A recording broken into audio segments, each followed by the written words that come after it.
Okay, so just like I do with my class, I'm going to take pictures of you and I'm going to post it to social media. That's okay, we'll do the same. Thank you. Smile! Smile, smile, smile. They love having their pictures. I always have to remember I'm being recorded. Smile! And then we'll see if we can do the backwards thingy, which I'm really, really bad at. Okay, here we are. Smile! Okay. Thank you for indulging me.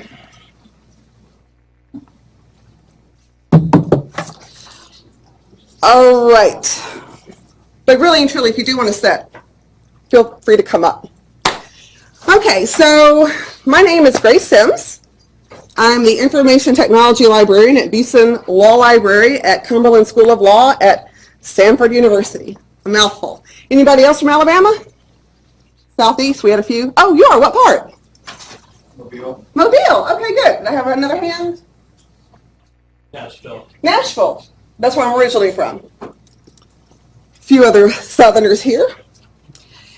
And a little bit about me. I have been at the Law Library since 2001.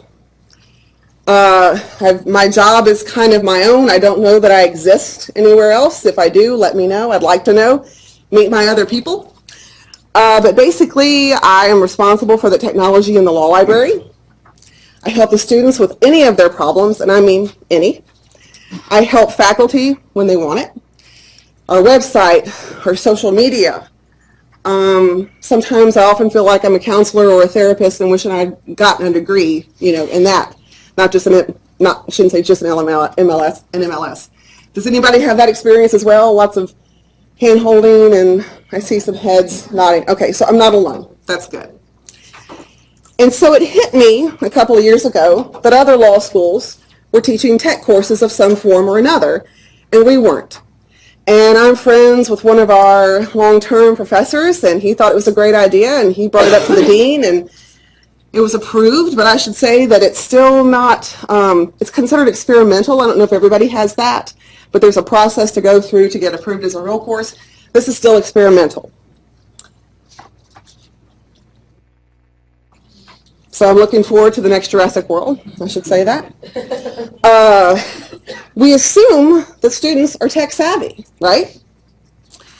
But that's not always the case, at least that's been my experience. They know how to stream movies, how to download things illegally, how to text, social media. But when it comes to just working environment or clerking environment or just the classroom environment, they're not always as savvy as we would like them to be. As I flip my flat page with my really big text. So that's how my course, Technology in the Practice of Law, came to be. I saw a need, I saw other people doing it, and if y'all want to do it, hopefully the path will be as simple as mine was.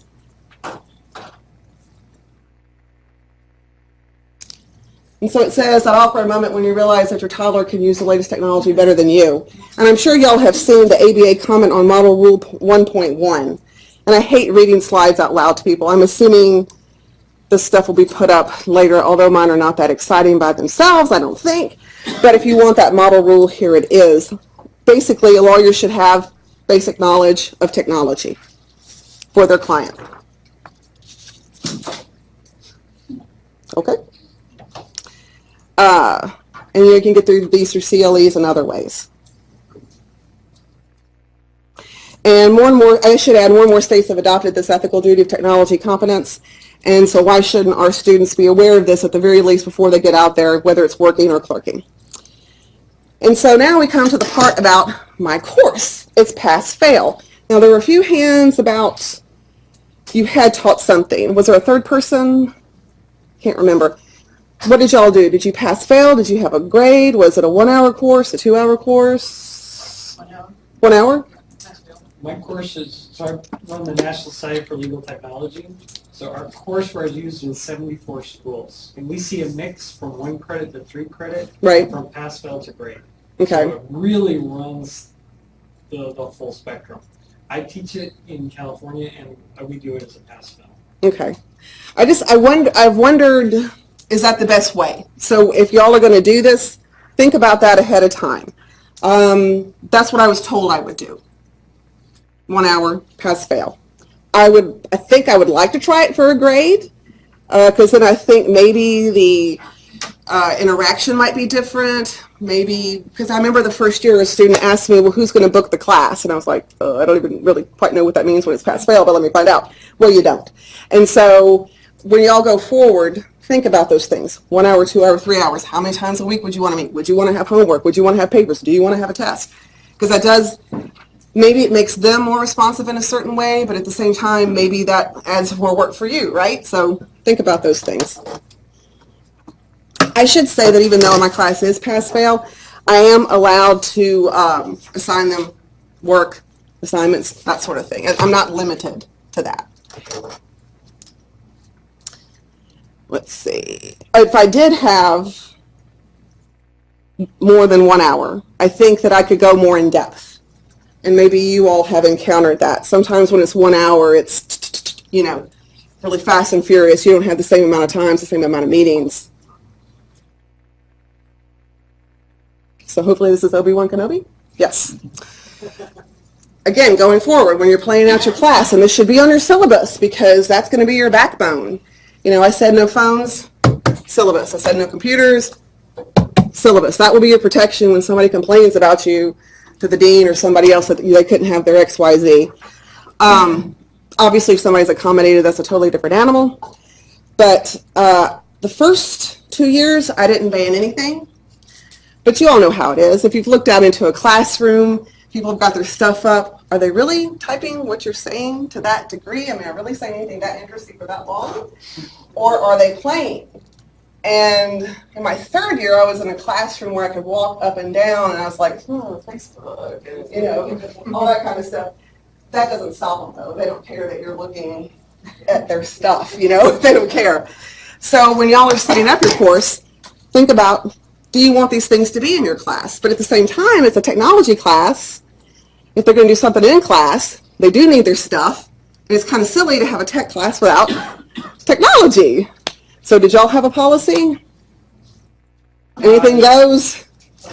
The phones, no. The laptops, again, how do you have a tech class and you ban the technology? Exactly. What lesson do you want the students to walk away from? You want them to embrace technology, so you can't ban them from the room. So I walk up and down the room. It does help a little, yes. And I tell them, hey, if I catch you on something else, I will kick you out with it. And then you have to try and learn software without the software in front of you, and good luck with that one. Exactly. And that's usually stops it. But the other thing I've done is when we've had guest speakers, I will go and sit in the audience amongst them. And they do behave a little bit differently when you're sitting amongst them. They'll pull up the website of the speaker or the software, or maybe it's just for my benefit, but I hope not. But that's something that y'all should be thinking about if you're going to go forward with a class. So here's my first group in 2015. First, I should say, like I said, I'm a pushover. I bring cookies. We have a pizza party at the end. I have Halloween candy because my class tends to meet around Halloween time. We meet at 12 o'clock, and so I allow them to eat lunch. They probably just got out of one class, and then they're going to go to another one. I feel bad starving them. But this is in our law school, and this was like 45 people. And that was a bit overwhelming, even though I could walk up and down. I could sit with them if I wanted to. It could be overwhelming to have that many people and trying to, corral them. And I felt like the greater the number of people, the less interaction I would have. And I've had this conversation with law students that I've gotten to know really well over the years. Why is that? And we're talking 3 L's here. We're not talking 1 L's. They don't want to be embarrassed in front of their friends, is what I've been told. And at some point, you've got to get over that because you're going to be a lawyer. I'm worried about embarrassing myself right now in front of you, and hopefully I won't, but if I do, hopefully you'll forgive me. But it's just a weird dynamic. This was the class that I had a speaker, Gina Cho. Does anybody know Gina Cho, who talks about anxiety? She's really good. If you don't know about her, follow her on Twitter and Facebook, and she's got a book out called The Anxious Lawyer. Highly recommend it. Gina Cho. She did a Skype with us, and led us through a meditation and that sort of thing. And in the class, I get a text from one of the students. She had a question for Gina, but she wasn't going to ask it. And so I'm like, Gina, we have a question for the audience. So, you know, for some reason, the bigger it is, the less likely they want to speak because they're just so scared that something's going to happen. You're going to be lawyers. Get over it. And then this is fall of 16. This is the room where I could walk around a whole bunch, and I would sit in the back when there were speakers, and I could watch what they were doing, which, like I said, helps a little bit, but not too much. And then this is last year. This is a CPA that I've had come to speak, and that's another part when you're thinking about making a class. Who all in the legal community would be good to talk to your students? Just about anything, whether it is anxiety, mental health, or how to handle the books. It doesn't just have to be fellow lawyers. It could be all sorts of people that are going to integrate into their lives. And so this is in the friendship room, which the students think is a funny name, but that's what the person who gave us money, Mrs. Beeson, wanted it called. It's very attractive. And my office is right over here. So it's convenient for me, obviously. But this is 20 people, and this is far, far more doable. And my plan this year is to stick with the 20, and I'm supposed to be in this room again. This is last fall. This is one of our graduates who lives in Houston, and we did this via Skype. And I've had 9 people ask to get into the class. And if I do that, I've got to move to another room because I'm sure y'all know about all the systems that you get your reserve your rooms through and that sort of thing. It knows how many seats can go in there comfortably. And I just don't know because 29 isn't 45, but I worry if I move towards that number, what's going to happen? Am I going to lose the dynamic again? I don't know. So again, going forward, think about those sorts of things. It would be great to offer it to as many people as possible, which is what I would like, but in small chunks, not huge chunks all at once. So are you focused kind of a mix between technology that they use in law school and technology that they might use after law school? You're talking about the CPA.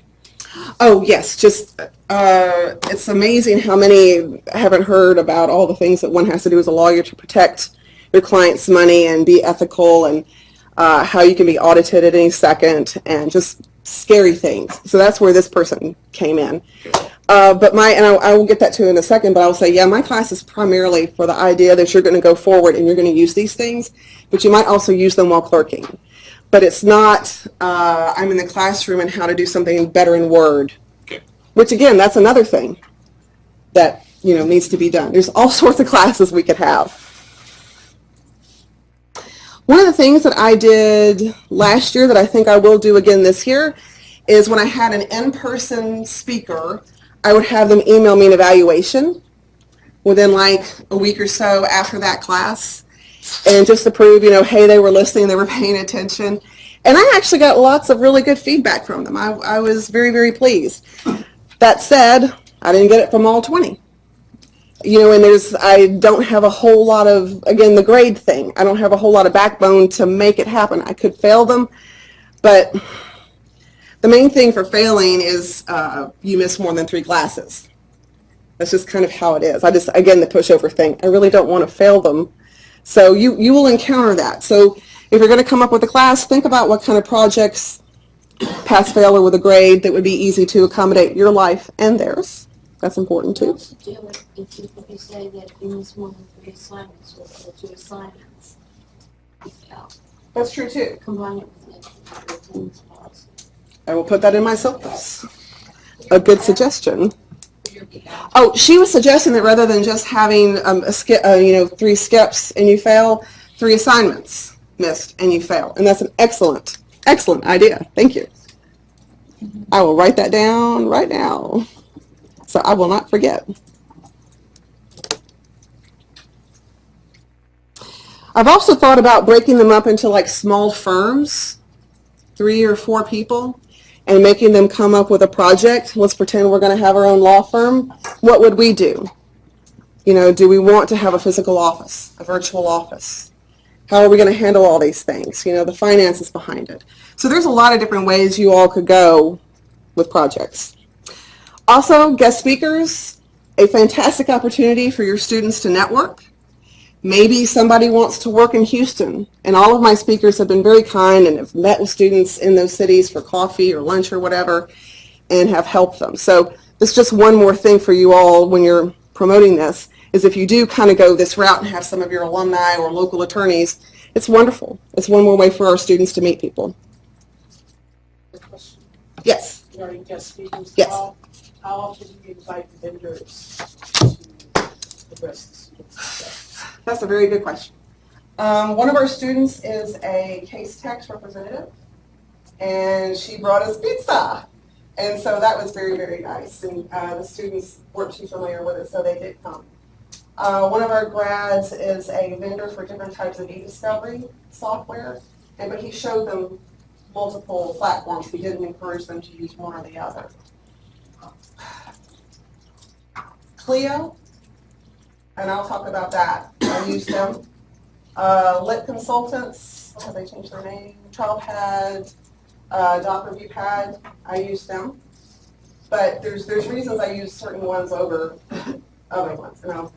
But yeah, like my class is a mishmash, which is what this is. Choose wisely. Do you want to focus on one thing the entire semester? Do you just want to look, and this is kind of what I'd like to do for a second class. We just do practice management software and learn how to do time and billing effectively and that sort of thing. I think that would be a much more narrow way to handle something that I can't in the situation I'm in right now. So what I've done is I've just gone very, very broad. I get 14 class sessions, 50 minutes each. And I just try to hit as many points as possible to give them an idea of what's out there. Because they probably just, they'll know about some things, but not everything, obviously. So yeah, you can't focus too deeply. I would like to do that. Like I said, I'd like to add a second course, possibly a 2-hour course. And I'm sure you can't see that, but this is okay. This is my statement on Moodle. We're moving to Canvas. Does anyone use Canvas? You like it? Easy to use? Okay, good, because I've not done anything with it yet, but we're moving to it. Anyway, my statement has been, this course is primarily for law students and plan to go solo or practice law within a small firm. The information is also beneficial for those in larger firms as well. My hope is that all students will leave at the end of the semester with a greater knowledge of how to promote themselves, use technology in a variety of ways, and be more prepared for the practice of law. I've worked in a small firm and I've worked in a big firm, and I know what it's like to be on a committee where you get to have a voice, and I also know what it's like to be in a really big pond and you're not part of it. So I'm kind of focusing on the smaller pond because I don't know about what y'all are seeing in your law schools, but a lot do seem to be going towards solo or small or maybe even medium. I've noticed there's not as great a desire anymore to go to big law as I don't know if y'all agree with me or not. Maybe? It depends, yes. However, that said, this class can be beneficial to everyone. I'll give you an example of one student who was in this class last fall. She went on an interview in a small town with a small firm, and they asked her thoughts on practice management software because they didn't have anything. And they're thinking, 25-year-old, she's going to know it, right? Well, because we had talked about it, she was at least somewhat prepared. So again, one more point, this can help your students in interviews, hopefully. At least they can sound intelligent. Maybe they haven't used what they've got, but they're familiar with the concept. So in my first class, yeah, I thought that was cute. In my first class, we talk about security. And so I should say my class is a mixture of me doing presentations, our alumni, other people like CPAs, and then some vendors. So like I said, it's a broad kind of mishmash, and I'm not saying I'm the right way to go, it's just one way to go. So the first class is about security and things we're probably all familiar with, like HTTPS and two-factor authentication. It's amazing every year several little hands, I should say, kind of go up that they're not familiar with any of this. Encryption either. We all think that they do, but they don't. And so, again, it can be helpful for them in their personal lives and also in their work lives. I go over file sharing and the dangers doing it for free. It's amazing how many of them work at firms who are just using plain old Gmail, not paying for it, storing stuff on the Google Drive, not unsecured, and they think that's okay. And I was even looking up people to recommend for a student to network with for hopefully a job in South Alabama. And the attorney's email on the website was @gmail.com. And I said, just a side note, but. I'm not saying don't reach out to him for a job, but if you get it, it concerns me. So we talk about those sorts of things. They also really are not aware how much of a target lawyers are for phishing, for hacking, for ransomware, for all of those things. They just are not aware. I mean, this is I'm sure y'all are aware. Lawyers are a very popular target to attack. And I tell them about what gets you into trouble with phishing, how to avoid it. And again, this is just in your personal life too. Like I said, I go over encryption as well. And after this last class last year with the 20 kids, at least half of them stayed behind because they didn't have passcodes on their phones, passwords on their computers. They weren't really familiar with encryption on their laptops. I should say probably 85% or max. And so that's, file vault's very easy. They just weren't aware. So we sat there probably for an hour after class, just kind of going through each person's thing, trying to set it up securely.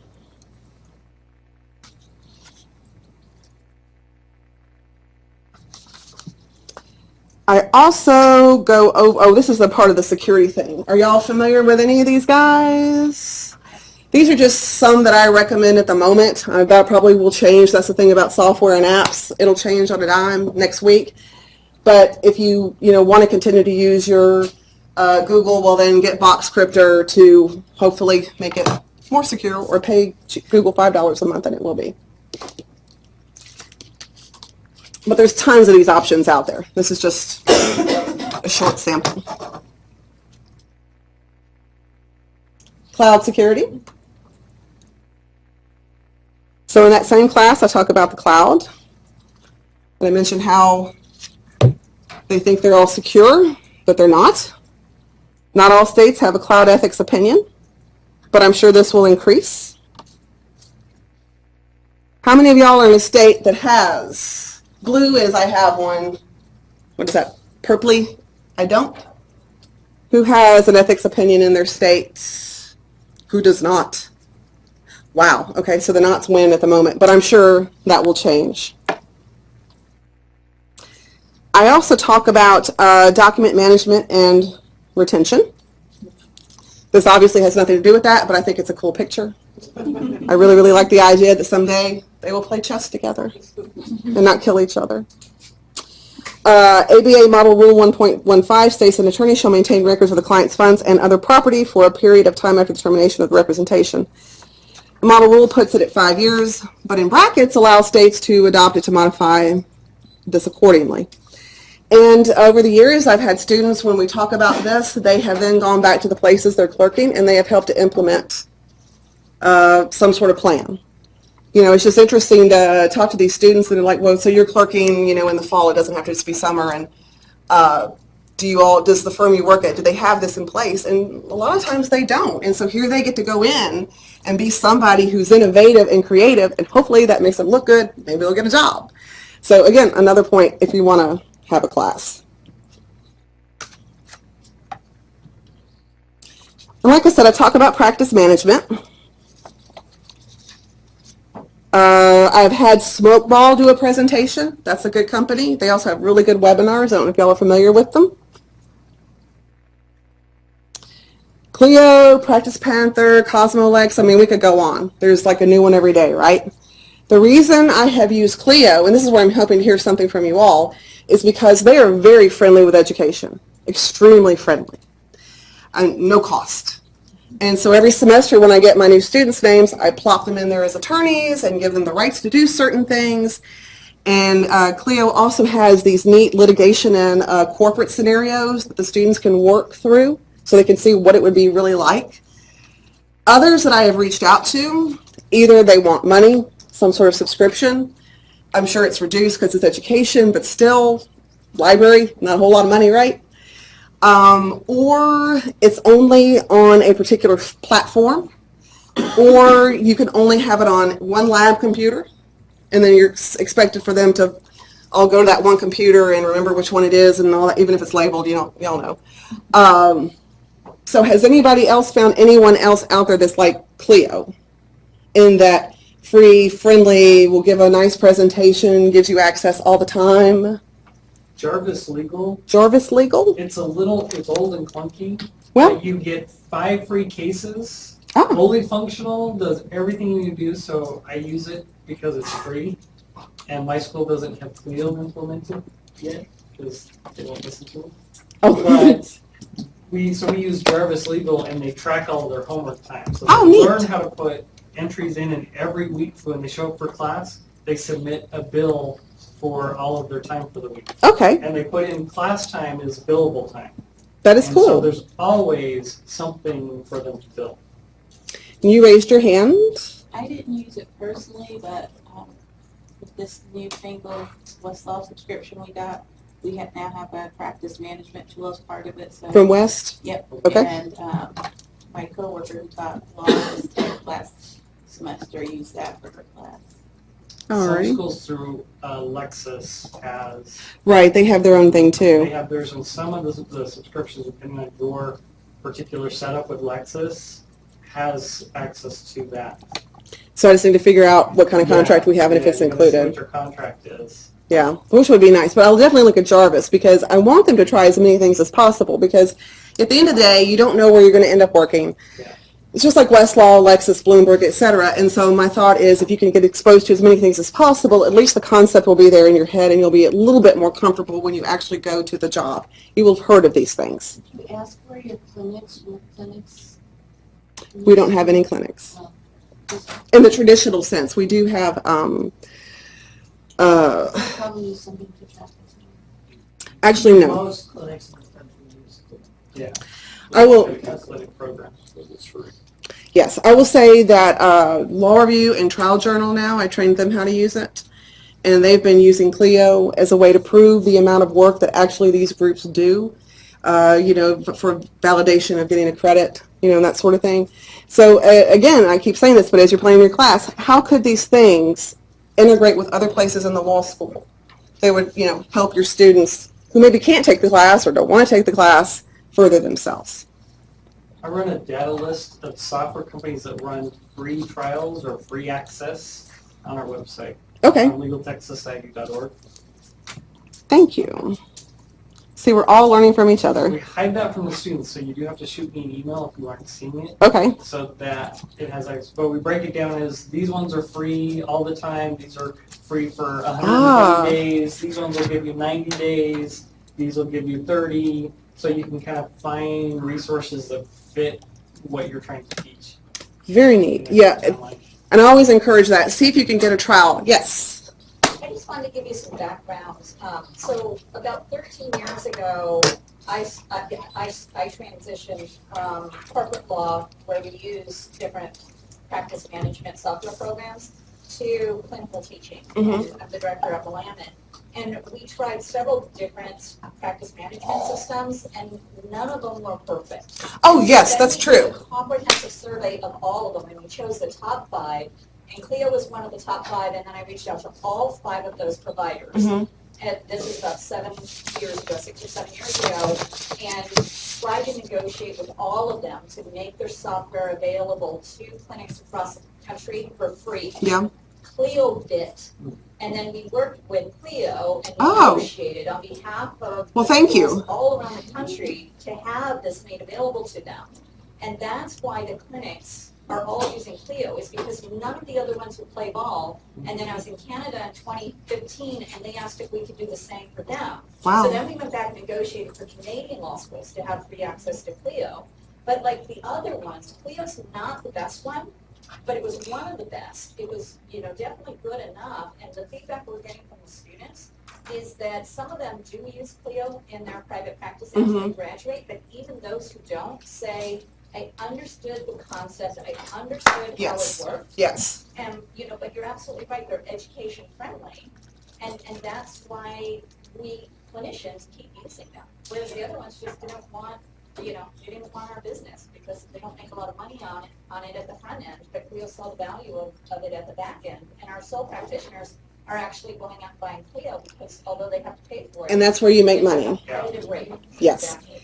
And unless you all are wonderfully funded, or if you're like us at a lot of other law schools and law libraries in the country, you can't just say, well, let's subscribe to this, you know, when there's other things that need financing that may be more important or other people view as more important. So thank you for telling me that. That's fascinating. It's cool to have you in the room. Glad you did all this for us. That deserves a clap. Yes, for sure. I mean, I'm eternally grateful because, you know, yeah, you know how it is. I've asked and asked and asked, and it's always, nope, we want money. Yeah. But the trial period thing, that's also fantastic. I know a grad right now who is looking for Hispanic or a Spanish-speaking, like a virtual receptionist. Well, Ruby on Call or Ruby Receptionist. Ruby reception. Ruby Receptionist, thank you. They do have that, and they will give you a trial period, and so she's thrilled. So you don't have to, if you're a lawyer, you don't have to plunk down a ton of money, and we could do that also in class. Yeah, we have learned if you do free trial software in class, don't put it on the syllabus. Yeah. You will get that A student who, as soon as they get their hands on the syllabus, will go out and hunt down and start every single software on your syllabus, and you'll be 2 months away before you get to that point in your syllabus, and their trial has now expired before Yes. they even get there. Yeah. So, No, I know that. yeah. And that's the nice thing about Clio. It is ongoing. It is continuous. It has not ended. Knock on wood. Thank you. Yeah. Which also brings up a question. Has anyone used Voltaire or heard of Voltaire? For jury choosing? No? Yes? I'm thinking about having, because I've read that they will do a demo, and I thought that would be neat to show how they can scour all the social media in the world, or creepy, depending upon how you look at it, to help you choose a jury. I mean, it's good to see that this sort of thing is out there. I also cover apps in class, but I'm starting, and tell me if y'all disagree with me, I'm starting to come to the point that, you know, websites maybe, I thought it would be apps, but now I'm thinking websites are the better way to go, because I will choose, except for maybe like Westlaw and Lexis and Bloomberg and your time and billing system, Clio, etc., because I will find an app that I will create for a presentation for something or a class, and then I like to go in the week before just to be sure, and boom, it is gone. It is gone. But the websites hopefully will continue. But so maybe I'm not alone. Also, my the stuff I show my students tends to be very Apple heavy, and yes, I am through and through an Apple person, but I'm not anti-Android. It's just that Apple seems to be the more friendly one to legal apps, and maybe you all have. Oh, I always do this to my students. Who is an iPhone user? Android. BlackBerry? Windows Phone. So maybe we're half and half? Okay. So for those of you that are Android users, do you all notice the same thing? You're not as many app choices out there as they appears to be for the iPhone and the iPad. Yeah. I mean, it's unfortunate. I wish it was more. And so here's another vendor. Trial Pad, Transcript Pad, and Doc Review Pad. Has anybody used that? We have a few heads. Yeah, we use it for like the Top Gun competition. Our students last year won Best Technology Use with that.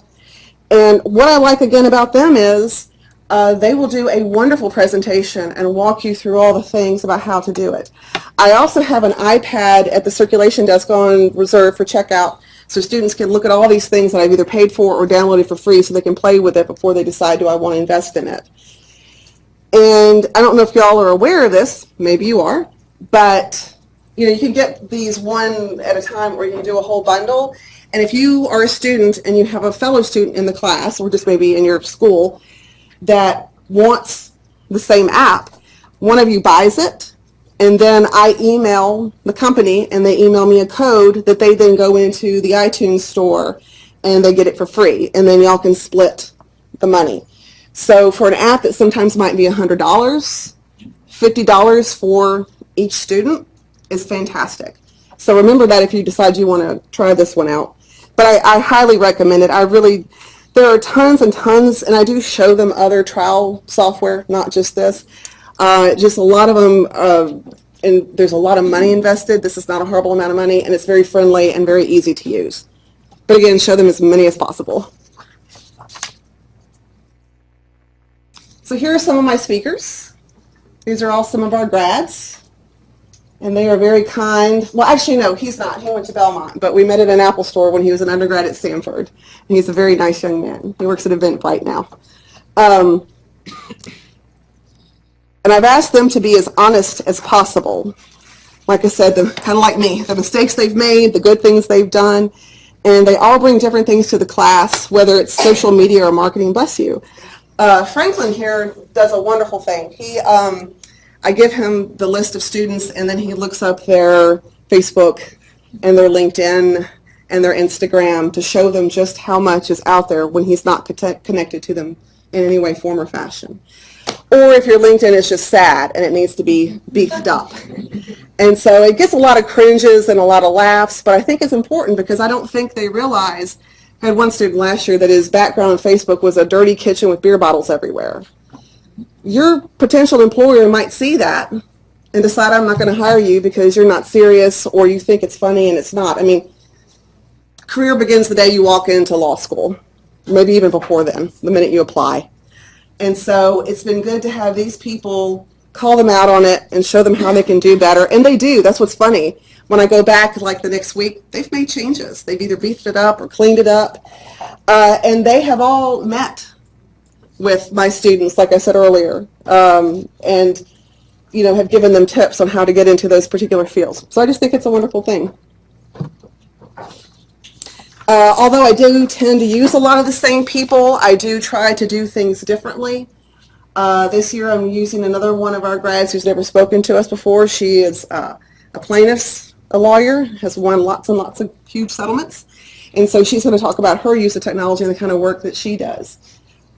Something else that I always include is having our reference librarians. And this is Ed Craig, one of our reference librarians, talking to students about software and services that are available to them after graduation.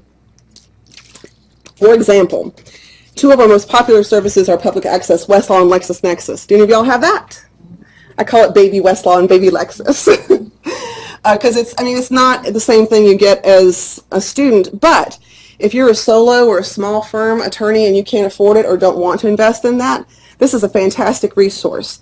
And obviously they are free to come use the law library, free to use the reference librarians, and we also give them access to other things like Hein Online, B&A, Legal Track, Checkpoint. Plus, like I said, case text, we go over that, Google Scholar, and more. And I really just don't think they realize they have this after graduation. Do any of y'all's law libraries promote any of those things for alumni? Yes? Good. I'm glad to hear it. And so when you come to thinking about your class, if you're not law librarians, I highly recommend you reach out to your librarians about how could they participate in this.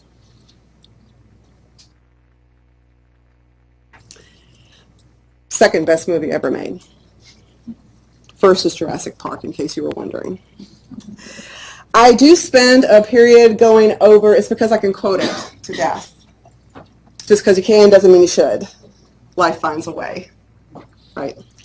I do spend a period going over social media, and there's so many ways to promote yourself now as a lawyer. What works, what doesn't. LaMonica, the woman from Houston, she has said Instagram has done wonderful things for her business compared to Facebook and Twitter. But then I'll have other lawyers say, no, Twitter has been fantastic for me. So I do a whole period on that. I just don't think they realize what is available to them and how they could be promoting themselves and how important marketing is, whether you're a solo attorney or not. Franklin Graves, who I showed y'all from Belmont a moment ago, one of the things he did is he started doing this in law school, blogging, writing. He even has a book, you can find it on Amazon, about how to get a job while you're in law school. And he did that with somewhere he did not clerk. So it can be done. And if they would just spend a little bit of time blogging about something they're interested in. It doesn't have to be legal, but just to kind of get themselves going, or they could skip straight to the legal stuff. One suggestion was set up a Google email search, and you can become the person that's the expert on XYZ, and you can blog about it, and that way when you interview or you're working, you're the point person for that.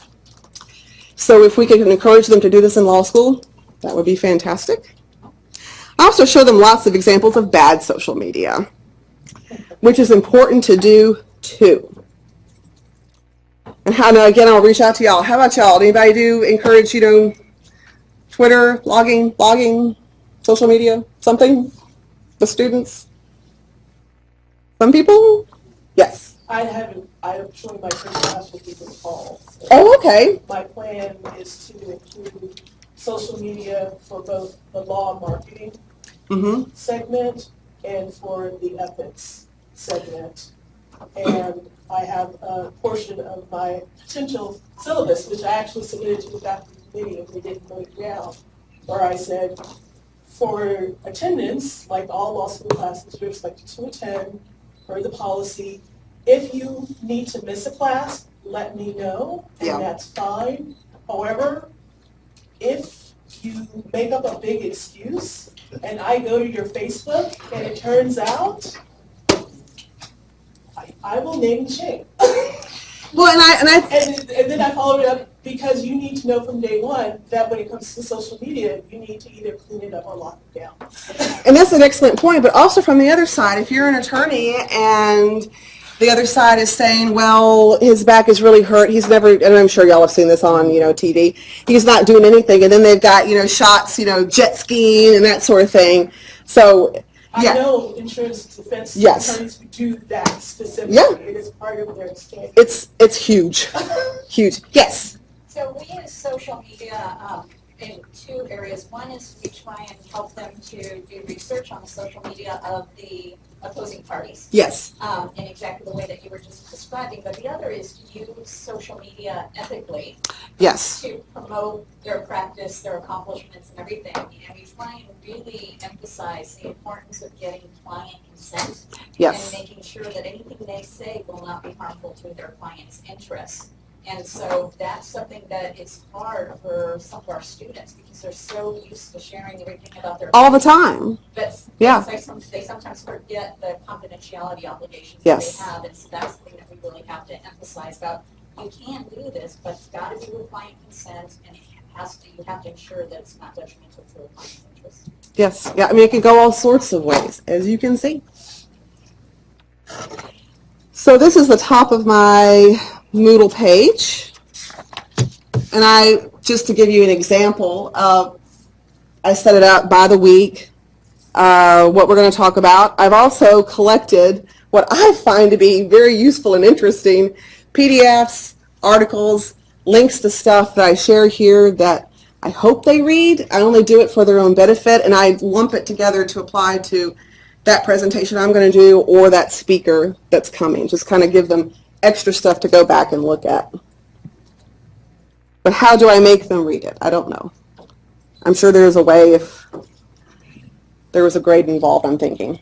And if you haven't looked at the Syllabi Commons, I highly recommend this. Have you all looked at this? John Mayer put this together. This is an excellent resource if you want to look at the syllabi that have come before you. That's what I did to kind of get an idea of what other people have done. Don't reinvent the wheel, right? Also, iPhone JD, I just absolutely love his blog. I follow him on Twitter and all the other stuff, and he just, if you're not familiar with him, he reviews things. He's an attorney, and yeah, it's Apple-centric, but it's interesting to see a real lawyer talking about how he's using things in everyday life. Also, besides Cali, obviously I recommend going to ABA Tech Show if you have not been. It is fantastic. Huge floor full of vendors, and I didn't get to go last year, but the year before they had puppies, and we got to hold puppies. And there's tons and tons of gifts and presents, and it's just a wonderful way to connect with potential people or to get ideas, because that's the thing. You don't want to do this every year, at least I don't, the exact same way. I am hoping I can keep it fresh and different. Yes, sir? Just to point out, the ABA Tech Show is free to students. Yes. So, Wait, what? Free to If you go just to the tech show itself. not- The expo Mm. show. To the expo. I was gonna say the whole thing, please, yes. Yeah. And I know there's one in New York, and the name is escaping me right now. Legal Week. Oh, I would love to go to They that. also have one, Legal Week West is in July in San Francisco. Oh, It's a hey, horrible show, don't go there. well, but it's in San Francisco. But it was bad. But you're 2 feet from Big Sur and Carmel, I and was in and out off the sales floor in less than Really? 2 hours. I'm sorry. The sessions are amazing. but just the other Vendor part. show, total waste of time. Do not go Oh, just for okay. the vendor show. Well, that's sad, but good to know. Yeah, that's been dying over the last couple of years, and last year was horrible. Not good. Good to know. I also subscribe probably to way too many newsletters, and I get all these things, but it's amazing. Some things will just jump out at you, and a lot of them will give you free downloads that something might just be like, oh yes, I need to include this or share this with my students. So a whole lot of reading, but I imagine this room is filled with people who are reading all the time. If you're in the Southeast, you've seen this, and you would laugh, ha ha ha, right? Alexander Shannara. I show you this because, and actually he hires a lot of our alumni, so I'm not going to make fun of him. But he does have these billboards everywhere. But the reason I'm showing you this is to give you another example of why this can be good for you. We had a speaker talk about how copies of all ads and videos must be sent to the Alabama bar, and obviously that's going to be state by state, right? But that's Rule 7.2 in Alabama. And one of the students said that where she was clerking in the fall didn't do this. And she went back to them when she went to work the next day, and they didn't believe her. And so I emailed the rule to her, and they still just kind of questioned it. But finally, she got them to come around, and now they are sending all their stuff into the bar like they're supposed to. Now, I don't know that there's any teeth to this rule yet. Like, are people coming after people who don't do this? Maybe not yet. Maybe your state doesn't have it, but I get the feeling probably more and more it will happen, and there may be some teeth to it eventually. Let's see. Also, my favorite comment at the end of the year during our pizza party came from one of our 3Ls that the class had her scared straight. And I appreciated that because it meant that we had touched on something that in her almost 3 years she hadn't thought about. And at least, and she was going to go work at a big firm, so she probably wouldn't have a whole lot of input to begin with, but at least it had her thinking and she could speak intelligently. Last slide. I also would say that the majority of the students are attentive, they ask good questions, they're fun to have in class. It's just frustrating to have those that won't do the little review email or won't read the little assignment, and so those are the things y'all are going to be faced with too. I think it's been a success, my reviews, because we do reviews, and I'm sure if y'all get into this, you'll have student reviews. They've all been positive, and I appreciate that. I think this is needed everywhere. Whether you want to go broad, go small, have multiple classes, I'm hopeful y'all can do that. And if you have any questions or thoughts, yes, ma'am. Two related questions. Yes. One was, what percentage of class time do you spend presenting versus having them work on a research exercise or work on some kind of exercise? And if you do have them do work in class, do they work as individuals or do you have them work in groups? Good question. So 14 class sessions, I would say probably 4 of them are heavily me. 3 or 4 of them are heavily me. And then the others are either vendors or guest speakers. And then as far as work, I always have them do that outside of class because there's a formula, somebody help me, that for every hour in class, one must do X hours out. 3. So keep that in mind. If you're going to have a 2-hour class, then it's 6 hours, and 3 hours, 9 hours. So you've got to also put that in your head. If you're going to have this, then what else are you going to have them doing in that amount of time? Does that help? Yeah, that's Okay.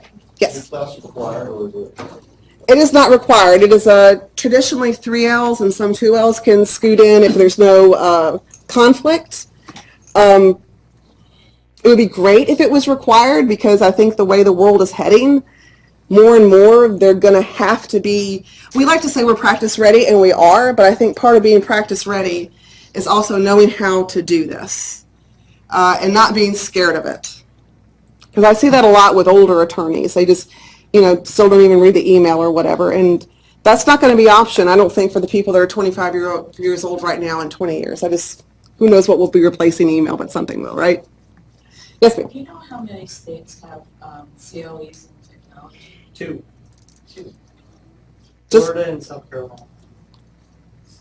Well, the law office management required every year. That's how it is. Oh, so required versus offer, because I should. Required COEs is just two. The second one just barely came on board 2 months ago. Okay, because I was going to say We should Cumberland just does go offer some CLEs, but I don't know that it's. Yeah, but as far as require CLE, so Florida requires 3 hours of your CLEs have to be in technology. South Carolina just joined. 32 states now have it as part of the adopted, the model rule, the technology competency rule. And that's going to increase. Yeah. Like all of this, it's just going to go up and up and up. Yeah. And I think we're doing a disservice to our kids by not putting this in their heads in some form or fashion. That they've just got to be, at the very least, aware.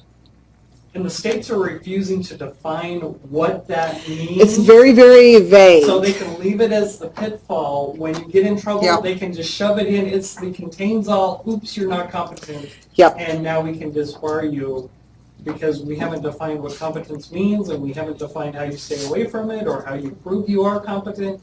It's just, there's a million ways to be not competent, but there's only one to be competent. But to The get, scariest thing is you don't know what you don't know. you don't, and to get so And that's the specific, scariest part. yeah, and as you can see with just my class, it's hard to get really narrow and specific. So to say that you've got to be competent in what?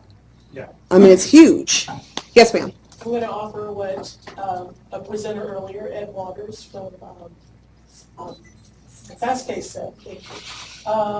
He ended his talk talking about competency in technology with what he calls the rule of Keanu. When it comes to technology and competence, The you Kitten don't- or Reeves? Reeves. Okay. You don't have No one to else saw that be movie. Neo, but you also cannot be Ted. Yeah. Okay, I like that. It's a wide, yeah. It's a spectrum. So Yeah, you're not in the Matrix, but you're also not, hey, dude. Right. Yeah. It's almost like the Supreme Court, what is pornography? Well, I know it when I see it. So what is tech incompetence? Well, I know it when I see it, but I can't define what Actually, it is. California has an interesting definition. If you pair its duty of competency, which is a negative duty in California, Right. you can't act intentionally, recklessly, or repeatedly.